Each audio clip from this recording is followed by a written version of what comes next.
আমি মনে হয় আর বড় হব না। আমি মনে হয় আর বড় হব না। 60-এর দশকে আমি ছিলাম 32-এর যুবক। এখনো আমার বয়স 32। 2040 সালেও আমি 32-এই থাকবো। যেদিন নন্দিনীর সাথে প্রথম দেখা হয় সেদিন নন্দিনীর বয়স ছিল 16, আর আমার বয়স নেমেছিল 18-তে। এখনো 18, আর বাড়তে দেব না।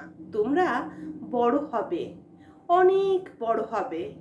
তোমরা বড় হতে হতে আকাশ ছোঁবে, আমি কেবল তোমাদের চেয়ে চেয়ে দেখব।